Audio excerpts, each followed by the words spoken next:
लेकिन ये जो दीपक त्यागी जो अपने आप को यति नरसिंहानंद सरस्वती बतलाता है, ये वही दीपक त्यागी है जिसके घर के अंदर उसके दादा उसके बाप कांग्रेस के पदाधिकारी रहे हैं। आज जिस कांग्रेस को ये पानी पी पी कर गाली देता है, उसी कांग्रेस के पैसे से इस भड़वे ने विदेश जाकर पढ़ाई की, विदेशों में अय्याशियां की और वापस आने के बाद जब कुछ कर न पाया, सोचिए इतनी बड़ी बड़ी डिग्री होने के बावजूद ये भिखमंगा हिंदुओं को बेवकूफ बनाकर और भोसड़ी के यति नरसिंहानंद सरस्वती, जो भी तेरा नाम है, इतना भोसड़ी वाला नाम है तेरा, समझ में नहीं आता है। तो सुन बेटा, तू इस्लाम खत्म कर देगा। अबे तो गाजियाबाद से तू केवल 4 आज तक कितने मुसलमानों को मारा है बेटा तूने? और तेरे साथ जितने ये चेले चपाटे घूमते उन तमाम लोगों से पूछना चाहता हूँ, आज तक कितने मुसलमानों का तुमने उखाड़ लिया है बताओ? आज तक कितने मुसलमानों का तुमने न करा लिया है बताओ? नमस्कार दोस्तों, मैं विनय दुबे मुंबई से।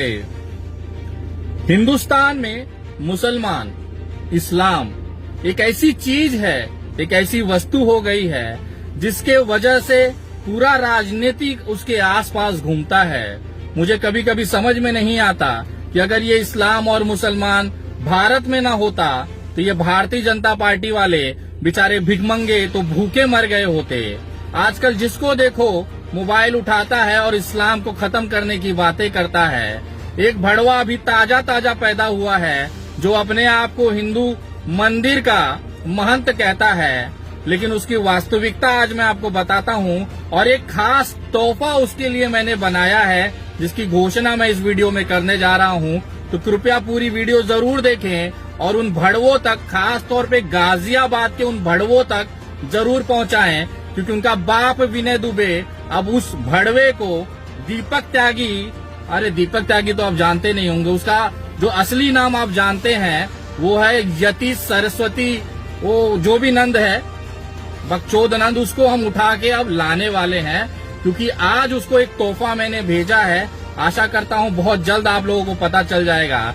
लेकिन ये जो दीपक त्यागी जो अपने आप को यति नरसिंहानंद सरस्वती बतलाता है, ये वही दीपक त्यागी है जिसके घर के अंदर उसके दादा उसके बाप कांग्रेस के पदाधिकारी रहे हैं। आज जिस कांग्रेस को ये पानी पी पी कर गाली देता है, उसी कांग्रेस के पैसे से इस भड़वे ने विदेश जाकर पढ़ाई की, विदेशों में अय्याशियां की और वापस आने के बाद जब कुछ कर न पाया, सोचिए इतनी बड़ी बड़ी डिग्री होने के बावजूद ये भिखमंगा हिंदुओं को बेवकूफ बनाकर महंत बनकर उन्हें लूटता है। लूटता कैसे है सोचिए।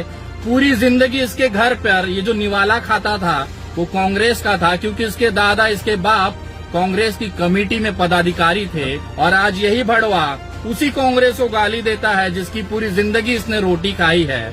यहाँ तक तो ठीक था, ये खुद भी भोसड़ी वाला समाजवादी पार्टी के कोई पद पर रह के अपने गाजियाबाद में त्यागी समाज को एकजुट करता था, और उसने देखा कि ये सब बकचोदी करके कुछ होने वाला नहीं है। इसकी औकात, भले ये विदेश में पढ़ा था, लेकिन इसकी औकात एक साधारण सी नौकरी करने की नहीं थी। तो इसे समझ में आया कि देश में अब हिंदुत्व का नारा चल रहा है, तो चलिए हिंदुओं को ही बेवकूफ बनाया जाए।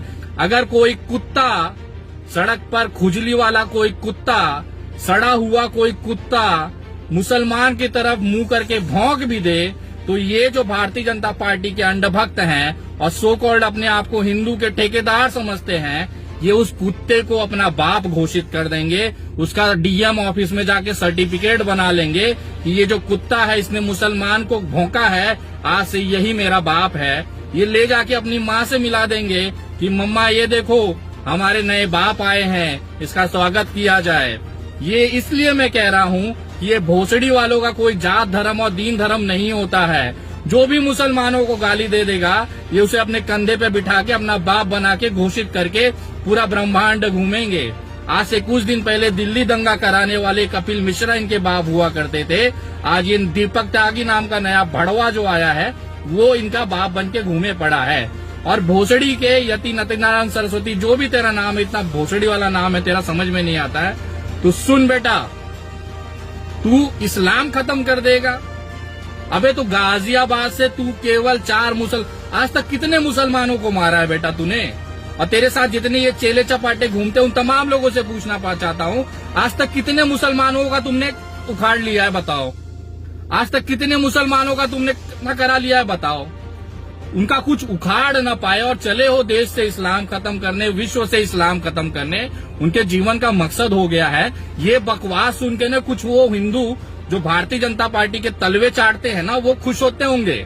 ये भारत का नागरिक खुश नहीं होता ये चीजों को, क्योंकि बचपन से ये देश की आत्मा जो रही है वो सेक्युलरिज्म रही है, धर्म निरपेक्षता रही है, पंथ निरपेक्षता रही है। यहाँ पे हिंदू, मुस्लिम, सिख, ईसाई सारे लोग एक साथ रहते हैं और भाई भाई हैं। तुम चाहे जितना भौंक ले, तुम्हारा हश्र जो है ना वही होने वाला है जो एक पागल कुत्ते का होता है। उसको उठा के पिंजड़े में डालेंगे और वहां तू भौंकते रहे दिन भर, कोई दिक्कत नहीं है।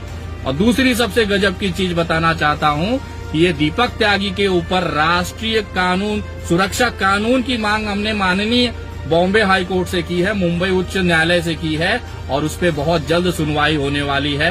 पूरे देश में इसके ऊपर एफआईआर हुए लेकिन गिरफ्तारी नहीं हो पाती, क्योंकि हम समझ सकते हैं भारतीय जनता पार्टी की नफरत की राजनीति के लिए ये अग्नि का काम कर रहा है, तो भारतीय जनता पार्टी उसे बचाएगी ही। लेकिन संविधान अब वहां से तू न बच पाएगा बेटा। और तेरे जितने चेले चपाटे हैं ना जो कहते हैं खून की नदियां बहा देंगे, तो हमें अब देखना है तुम्हारी औकात कि कितनी खून की नदियां बहेगी जब इस बाबा को, दीपक त्यागी का, उनका जो कॉलर पकड़कर घसीटते हुए जेल में डाला जाएगा। हम देखना चाहते हैं कितनी खून की नदियां तुम बहाओगे। तुम्हारी है औकात है, संविधान से बड़े हो तुम, कानून से बड़े हो तुम। और उन तमाम लोगों से पूछना चाहता हूं जो इनको संरक्षण देते हैं कि आपने अपने बाप की बपौती समझ रखा है देश को। ये देश चलेगा संविधान से, किसी के बाप की औकात नहीं है इस यतीनंद भड़वा दीपक त्यागी को जेल में डालने से रोक सके। और अब इसके ऊपर रासुका लगाया जाएगा, वो भी महाराष्ट्र में। हमने याचिका दाखिल की है और हमने आज तक जितनी भी याचिकाएं दाखिल की है वो सारी की सारी सफल रही हैं। बहुत जल्द इस भड़वे को घसीटते हुए महाराष्ट्र लाया जाएगा और इसे धर्म निरपेक्षता का, वो मोहब्बत करने का पाठ सिखाया जाएगा। अगर उसके बावजूद भी ये सुधरा नहीं तो ये महाराष्ट्र है। यहाँ पिछवाड़े झाड़ू डालकर ना मोर बना के नाचाया जाता है, मोर। और अब इस बाबा का नंबर है, ये जो ढोंगी बाबा है ना, ये ठीक वैसा ही है जैसे आसाराम थे और राम रहीम थे। इन्होंने केवल भावनाओं से खेला और अपनी तिजोरियां भरी। इनको लगता है कि हर कोई नागरिक बेवकूफ होगा, इनके चंगुलों में फंस जाएगा, तो हर कोई यहाँ पे क्या नहीं है। तुम बनाते होंगे किसी को, लेकिन अब नहीं बनेगा कोई भी यहाँ पर। तो अब तेरा नंबर आ गया है बेटा।